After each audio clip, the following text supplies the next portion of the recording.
Bom, pessoal, então aqui tá, ó, o ESP32 é o Vanilla, né? Então tem só 512 kilobytes de RAM, mas uma parte é usada pro próprio sistema. Então sobra ali uns 320 mais ou menos. E com a flash de 4 MB, né? Então também só cabe uma ROM, caso você quer o Pokémon Gold, né? Então tá rodando normal aqui, ó, vou dar o reset, que aí dá pra ver a animação aqui. E aí aqui tem algumas... Aqui é porque tá com um certo mau contato aqui, né? Protoboard, sabe como que é. Então, assim, tá rodando na velocidade bem boa aqui, mas tem umas peculiaridades, vamos dizer assim.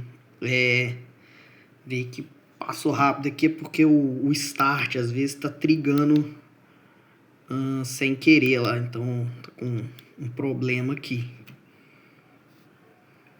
Que onde você aperta aqui, ó, ele triga o start, entendeu? Então tá com essa questão.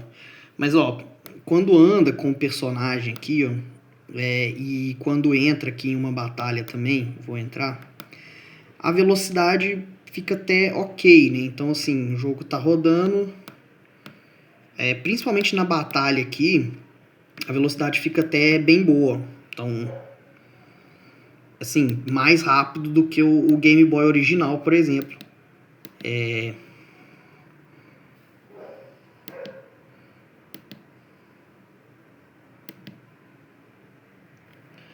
Mas aqui eu vou fugir e eu vou mostrar aqui uma questão que é um pormenor técnico aqui. O que acontece, né? O Game Boy original, eu vou explicar melhor isso depois, mas ele endereçava, né, a ROM do jogo, ou seja, o código do jogo através de bancos de memória, né? Então, por exemplo, essa ROM aqui do Pokémon Gold, ela tem quase 2 GB de ROM, né? E obviamente isso não cabe aqui na memória aqui do ESP, né? Então você tem que implementar um negócio que chama Bank Switch, né? E aí, ó, se você reparar ali na menininha andando, que ela tá andando bem lenta, o que que acontece? Quando o boneco tá parado, por algum motivo aqui, o código do jogo fica trocando de bank várias vezes. E quando troca de banco, o que que eu tenho que fazer aqui, né? Eu preciso ir na flash, né, do ESP, e aí trocar de banco, carregar uma outra porção aqui do código do jogo na ROM. Aliás, na RAM, né, do ESP. E aí, isso, como a flash ela é bem mais lenta, né, então quando faz essa troca de banco é um ponto muito lento do código ali. E aí, por algum motivo aqui, o Pokémon Gold especificamente, quando o boneco tá parado, ele fica trocando de banco ali seguidamente. Muitas vezes muito acima do que quando o boneco tá andando. Então, esse mau contato aqui tá péssimo. Então isso causa ali vários problemas ali e aí dá essa lentidão quando o boneco tá completamente parado, igual aqui nessa situação. Pessoal, falando aqui como que é um básico de emulação, tá? Quando a gente vai rodar lá um emulador, geralmente você tem lá a ROM, que é um arquivo no computador, tá? Aí você baixa lá e você executa esse arquivo lá no emulador. Essa ROM nada mais é do que os dados que existia lá no cartuchinho do jogo. Então os jogos aí, principalmente de emuladores mais antigos, né? Mas emuladores mais novos eram os dados que estavam no CD do jogo, né? E aí, bom... Mas basicamente eram os dados que estavam aqui, que foram ripados, né, e transformados em um arquivo no computador. E aí, principalmente emuladores mais antigos, nessa ROM aqui, ela já tinha as instruções de máquina, então assim, ela era um programa com as instruções que a CPU daquele videogame executava, além dos dados do jogo, né? Então, as imagens ali, os sons, os assets que o jogo usava.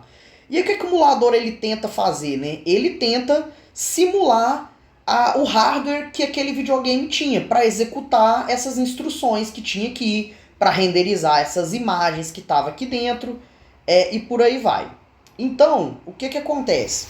Vou dar o exemplo aqui do Game Boy, né, que é o tema aqui principal, mas lá do Game Boy você tinha lá a CPU, por exemplo, que era um chip, né, que tinha lá. Você tinha um outro chip, que era a PPU, que era o processamento gráfico. Você tinha um outro chip, que era a APU, que era o processamento de áudio.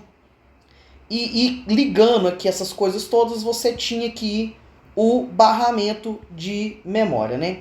Então todo mundo aqui ficava se conectando aqui, né, no barramento de memória e usava isso para se comunicar.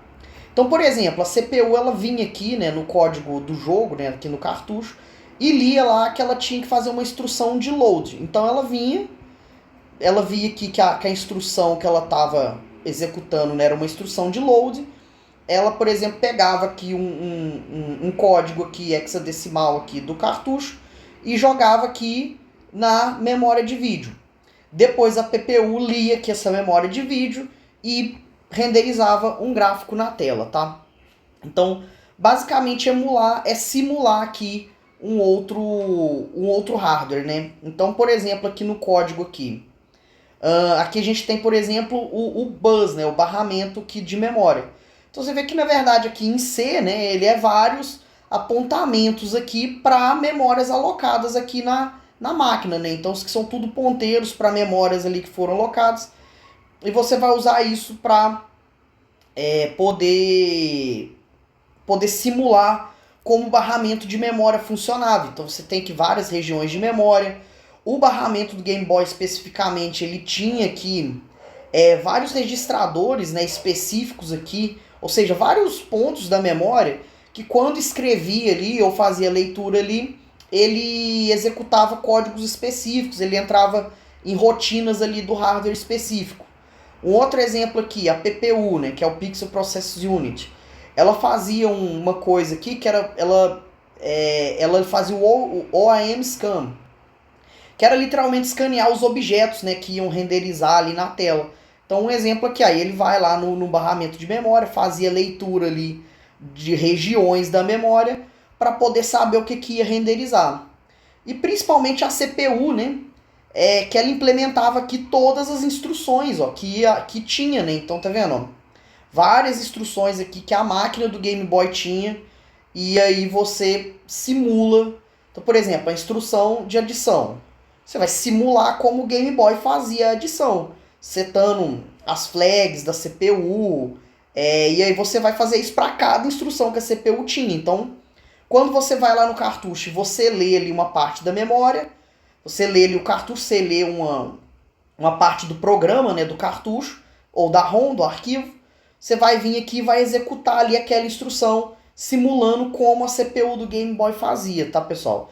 Não vamos estender, porque assim, essa classe aqui é gigantesca, porque ela executa aqui, ela tem um códigozinho para cada tipo de instrução que o Game Boy tinha. A PPU também faz vários processos aqui de renderização e como puxar os pixels da memória, mas o básico é isso, tá, pessoal? Um outro ponto interessante aqui que tinha no hardware do Game Boy de videogames antigos era o seguinte: a CPU em si, ela só conseguia endereçar aqui no barramento 64 KB. Então aqui no bus a gente tinha aqui 64 KB. Aí você vai pensar, pô, mas uma ROM, por exemplo, do Pokémon Gold, ela tem bem mais, ela tem 2 megas lá. Então, o que acontecia, né? Esse bus aqui, ele era dividido em espaços, tá? Então, ele tinha aqui o espaço da VRAM, vamos dizer assim. Ele tinha aqui uma outra que chamava Work RAM. E você tinha os bancos que eram destinados ao cartucho. Então, quando você plugava o cartucho lá no Game Boy, a memória do cartucho ia mapeada aqui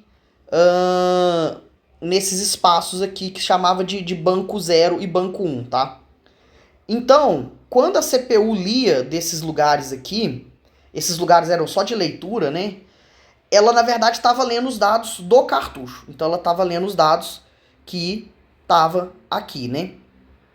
E aí o que ela fazia? Tinha um ponto muito interessante. Esse banco 1 aqui, ele era trocável. Então pensa assim, o cartucho, ele tinha lá vários, né, a mais. Ele tinha aqui vários bancos, né?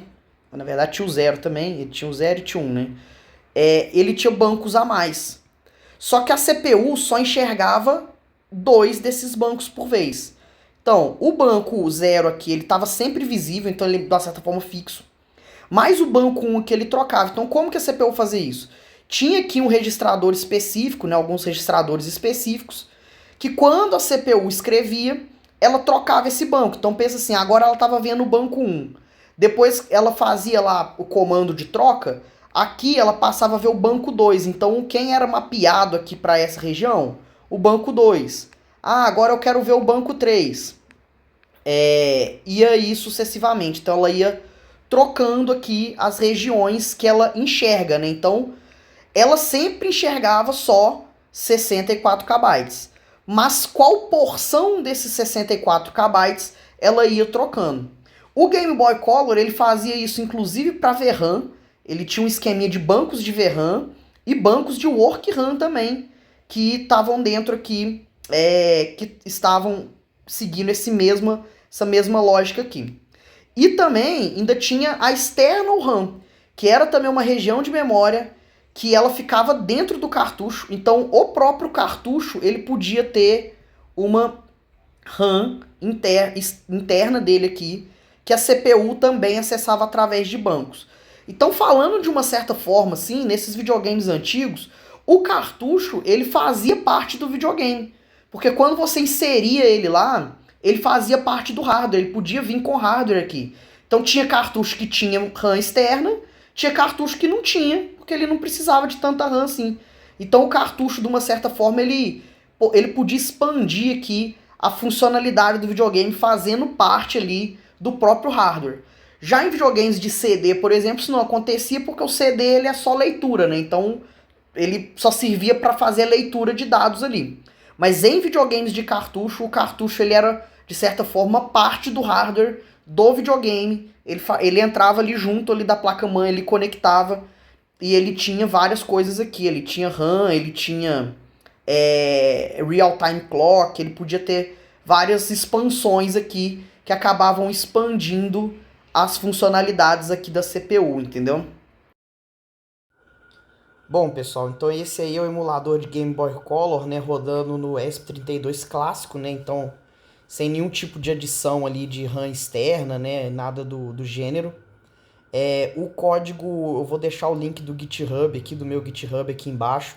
Quem tiver curiosidade, lá no GitHub também tem uma versão muito parecida do emulador aqui, mas escrita em Python, né, que pode rodar aí no PC, né, e tudo. E aqui o intuito aqui disso tudo, né, desse projetinho inteiro, foi me desafiar aqui, fazer aí o emulador rodar numa plaquinha com recursos, né, bastante reduzidos, né? Isso traz aí um certo nível de desafio. Quem tiver qualquer dúvida, curiosidade, deixa aí nos comentários aí que na medida do possível eu vou estar respondendo. E no futuro também eu vou postar mais vídeos, porque eu não vou parar o projeto aqui na Protoboard, né? Eu vou soldar numa placa e tentar fazer um videogamezinho aí portátil aí baseado nisso. Beleza, pessoal? Até mais.